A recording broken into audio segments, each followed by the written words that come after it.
Olá, pessoal. Vamos responder essa questão da CESP de 2022 para técnico do Seguro Social.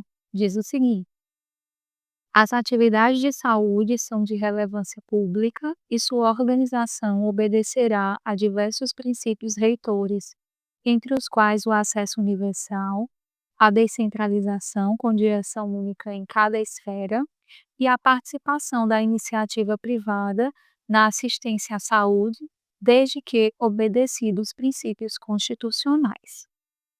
Primeira coisa, pessoal, é identificar o tema central da questão.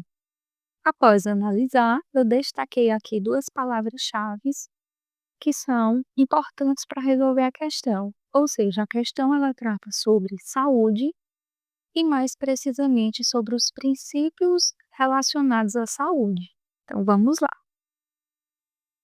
Primeiro princípio da saúde é acesso universal e igualitário. O que isso quer dizer?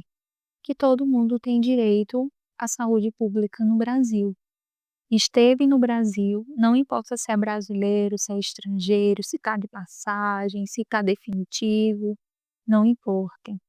Esteve no território brasileiro, tem direito à saúde. É um direito universal e igualitário que está posto na Constituição Federal, que diz que a saúde é um direito de todos e um dever do Estado. Então, não importa se a pessoa tem condições financeiras para pagar uma consulta particular, para fazer uma cirurgia particular, se a pessoa tem plano de saúde ou não tem, não importa.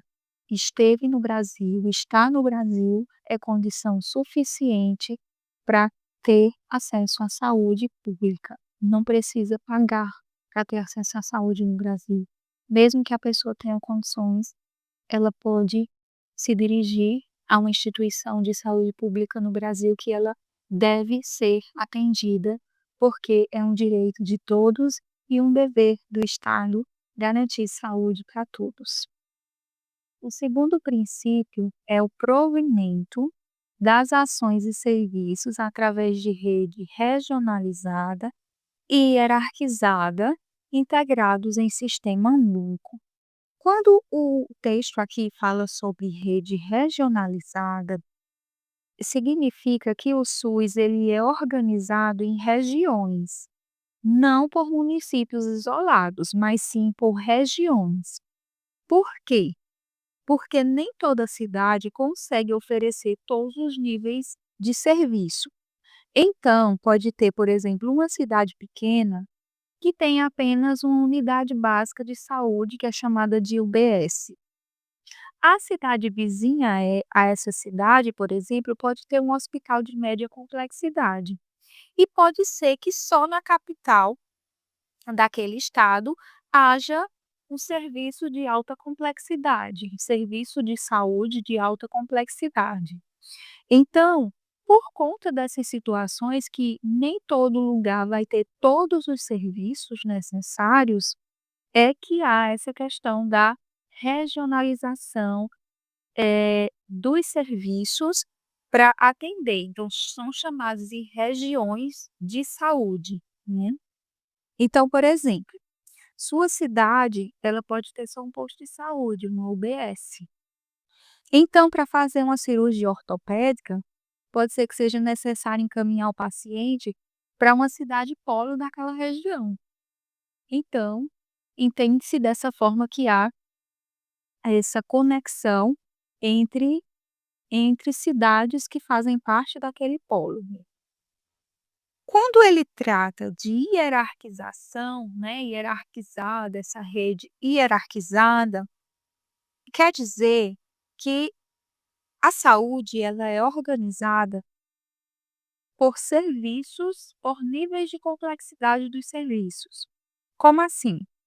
Existe o nível 1, que é a atenção básica, que é a entrada do serviço, como por exemplo o UBS, uma estratégia de saúde na família, são consultas básicas, é a vacinação. Então aí seria o nível de atenção básica. O nível 2 já seria o nível médio de complexidade, que já seriam exames, cirurgias simples, consultas especializadas, hospitais regionais, né. E o terceiro nível seria o de alta complexidade, que aí já seriam UTI, uma oncologia, uma neurologia, um transplante. Então, funciona dessa forma, né, de modo regionalizado, hierarquizado, e eles integram um sistema único. O que é que isso quer dizer? Quer dizer que essas diretrizes, elas são seguidas por todos os estados, pelo país como um todo mundo segue as mesmas regras, é um sistema único aplicado em todas as regiões de saúde. Terceiro princípio é a descentralização, com direção única em cada esfera de governo. O que significa descentralização? Significa dividir as responsabilidades entre os entes federativos, entre União, Estados, DF, municípios.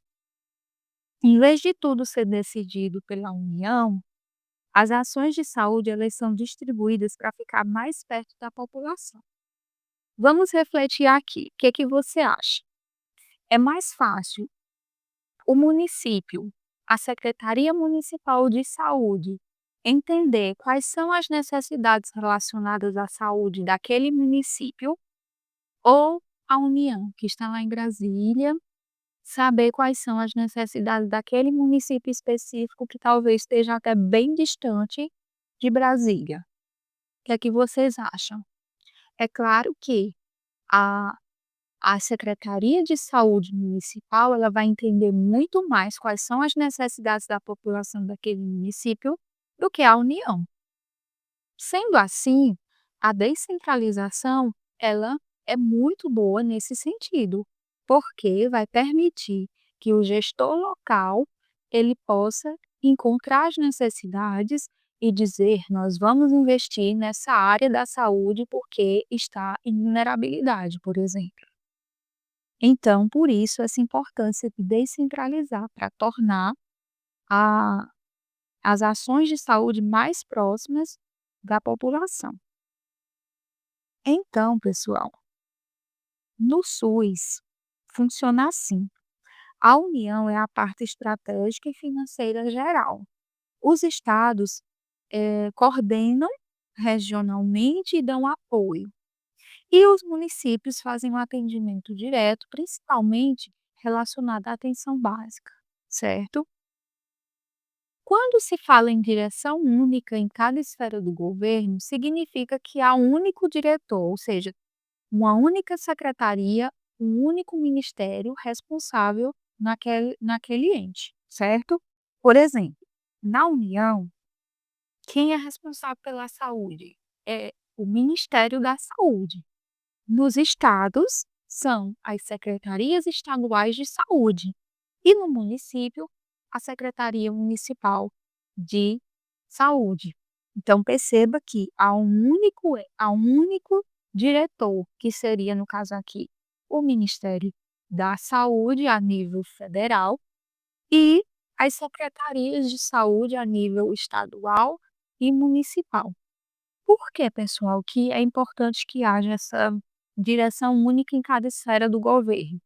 Vamos supor, por exemplo, que tivesse 2 secretarias dentro do município responsável por cuidar da saúde. Poderia ser que em algum momento essas 2 secretarias, elas entrassem em conflito, porque uma ia querer priorizar um certo serviço de saúde e a outra não, poderia dizer: "Não, nós não vamos investir nisso, nós vamos investir nessa outra política aqui". Então veja que poderia haver um conflito interno se houvesse mais de uma direção dentro do mesmo ente federativo. Pensando nisso, é que se optou por ser uma direção única em cada esfera do governo. O quarto princípio da saúde é o atendimento integral, com prioridade para atividades preventivas. O que significa atendimento integral?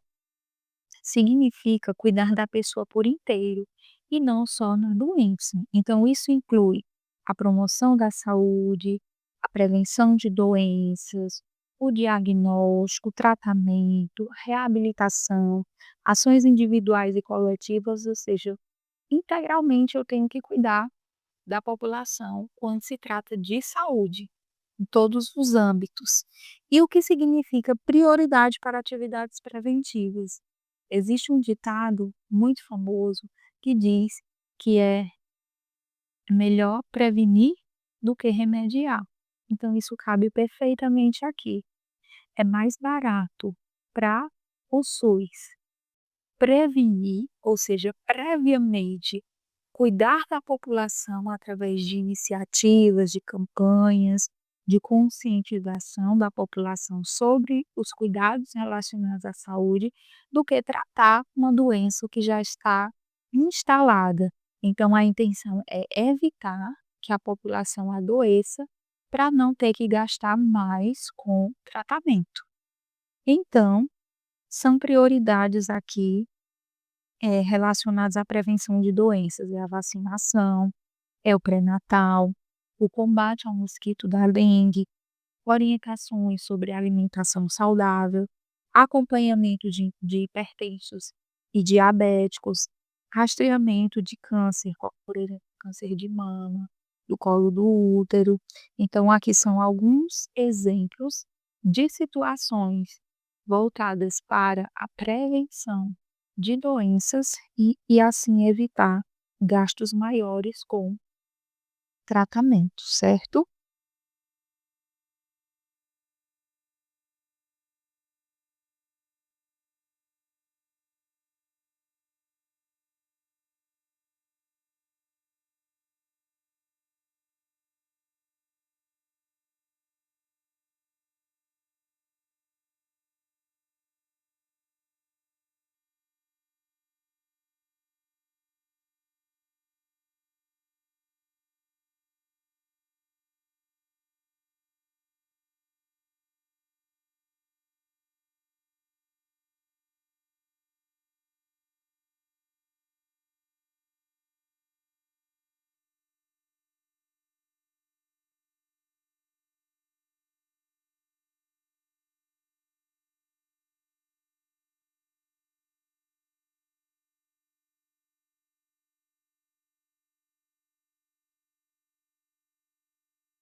O quarto princípio, pessoal, é a participação da comunidade na gestão, fiscalização e acompanhamento das ações e serviços de saúde.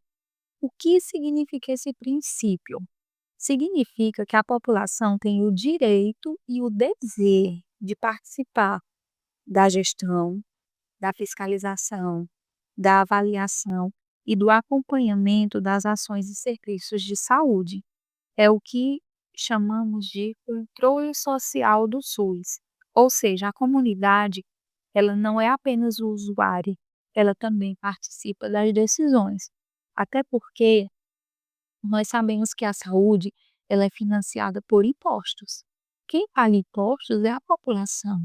Então é necessário que a população fiscalize para ver se realmente as receitas estão sendo aplicadas de forma correta e de acordo com as necessidades prioritárias da sociedade, certo? Então, como é que essa participação acontece, pessoal? De duas formas principais. Uma é através dos conselhos de saúde. Os conselhos de saúde, eles existem em todas as esferas de governo, ou seja, federal, estadual e municipal. Elas são permanentes e deliberativas e são compostas obrigatoriamente por 50% dos usuários, 25% de trabalhadores da saúde e 25% de gestores e prestadores. Elas servem para fiscalizar as contas, para aprovar planos e relatórios de saúde e também para acompanhar a execução orçamentária. Outra forma de participar é através das conferências de saúde. As conferências de saúde, elas acontecem a cada 4 anos, no mínimo, e avaliam a saúde, né, a situação da saúde atual e propõem melhorias, diretrizes para melhorar aí o sistema de saúde pública no Brasil. Vamos agora ver alguns exemplos práticos de aplicação dessa questão da fiscalização. Vamos supor que uma prefeitura, ela quer terceirizar a gestão de um hospital público municipal. Então, para que isso de fato aconteça, é necessário que o Conselho Municipal de Saúde ele analise e delibere se convém ou não convém terceirizar aquela gestão daquele hospital público. Outro exemplo, o governo estadual quer fechar uma unidade básica de saúde. Então, a comunidade ela pode contestar via conselho se ela achar que não convém fechar aquela UPA. Outro exemplo, falta de medicamentos que foi identificada por um usuário. Então, o conselho pode exigir explicações para saber por que aquela medicação ela está faltando. Então, aqui são alguns exemplos de fiscalização da participação da comunidade na saúde. Sexto e último princípio do SUS é a participação da iniciativa privada na assistência à saúde, obedecido os princípios constitucionais. O que significa esse princípio, pessoal? Quer dizer que a iniciativa privada ela pode participar da saúde, mas de forma complementar ao SUS e sempre obedecendo os preceitos constitucionais, certo? Então, como funciona essa participação? A Constituição permite que clínicas, hospitais, laboratórios e até profissionais privados atuem na saúde de duas formas. Primeiro, atuando de forma independente, como planos de saúde, hospitais particulares, clínicas privadas, né? São alguns exemplos. E também tem uma segunda forma que é através da atuação complementar ao SUS. Como é que funciona? Eh, Acontece geralmente quando há falta de estrutura pública, ou quando não há profissionais suficientes, ou o volume de demanda é maior do que a capacidade do SUS. Então, ele pode eh, solicitar essa complementação que acontece através de convênios, contratos ou credenciamentos. Nesses casos, há a preferência de instituições filantrópicas e sem fins lucrativos, e também é necessário que hajam regras de controle público e há também a fiscalização pelo SUS dessas instituições privadas que atuam aí de forma complementar ao SUS. Um exemplo, por exemplo, de convênio é quando um hospital filantrópico atende pacientes do SUS.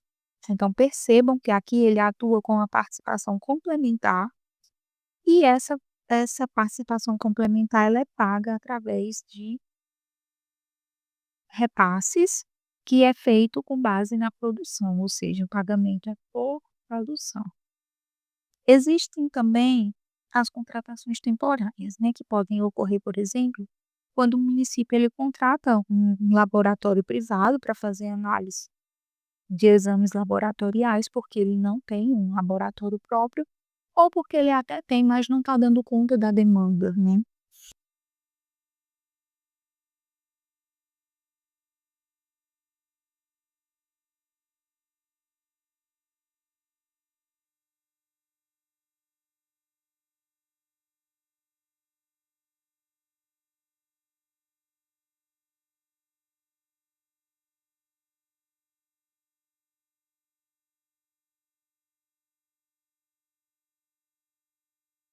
Depois de tudo isso, voltamos para a questão, que diz o seguinte: as atividades de saúde são de relevância pública e sua organização obedecerá a diversos princípios reitores, entre os quais o acesso universal, a descentralização, com direção única em cada esfera do governo, e a participação da iniciativa privada na assistência à saúde, desde que obedecidos os princípios constitucionais. Perfeita essa questão, né? Tá certíssimo.